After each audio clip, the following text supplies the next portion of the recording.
There's this thing where when people online talk about a piece of media they think is bad, they'll say it feels like fan fiction.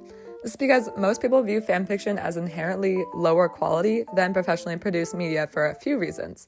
Some of these reasons are very valid and some less so, but we're really going to get into it here because, as usual, I want to spark a discussion.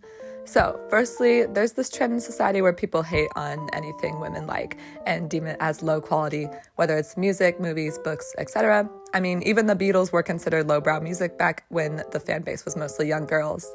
Nowadays, the Beatles are known as one of the best music acts of all time. I wonder if, say, One Direction is going to be considered this amazing artsy band in the future. And it's mostly women that read and write fanfiction, hence it's considered a lower art form.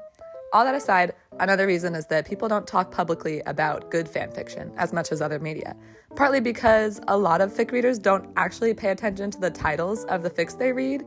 That's why most times I talk about a fic I liked, I don't say the title. It's not because I don't want people reading it, I actually do want people reading it, but I usually read the fic ages ago and there is zero chance that I'm ever going to find it again. It's not physical media, and when most people look for fics to read on AO3, they only look at the tags and description to decide what they want to read.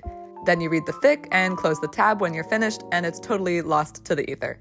This is why, as of last year, I've started saving my favorite fics in a Google Doc. I put the link, ship, word count, and a little review, because the doc is shared with my friend, so she can read my review and decide whether or not she wants to read it, and then add her own review. But I'm such a hypocrite because even on this doc, we don't put the title, we only put the link. Also, I did redact the ships because I'm not trying to expose myself or my friend or the authors. They're not bad or nothing, I'm scared of y'all.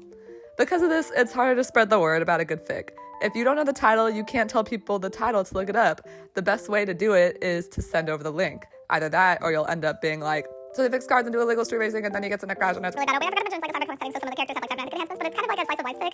And you just hope that the person will be able to find the fic with the information presented.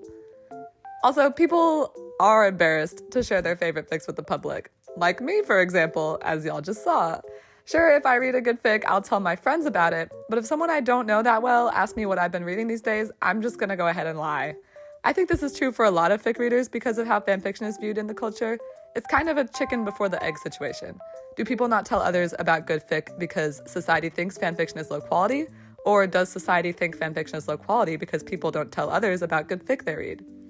And of course, all of the published fic or fics adapted into films are usually not great.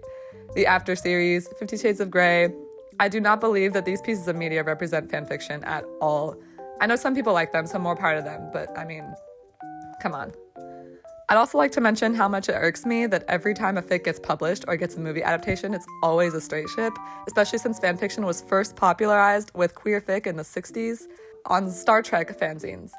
For those of you who don't know, it was Spock x Kirk back in the 60s. It was great. It was adorable. There are a few exceptions, like the show Not Me was based off of a Mark X Bam Bam from Got7 fic, and dare I say that Not Me is by far the best piece of media that originated from fanfiction.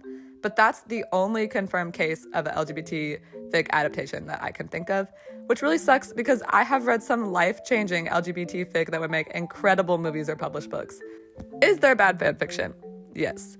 But there's bad movies and books too, and people never say that the whole medium are bad just because of some bad ones they've heard about.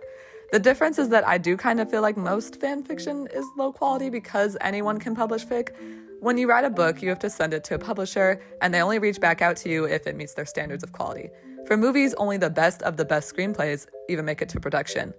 At least, that's how it's supposed to work. But fanfiction requires no quality assurance to put on a website. The fact that anyone can write a fic, however, is what I think makes it so special. There's no studio interference, no one to mess with the creative vision, no pandering, and there's never a situation where a creator is forced to write something they have no love for due to contracts or what have you. Every fic is only on the site because someone wanted to write it and wanted to share it. The trade-off is that there's a good amount of slop, but sites like AO3 do actually have quality assurance. It's called sorting by kudos, which is how I read fic. Because of this, most of the fics I read are straight fire.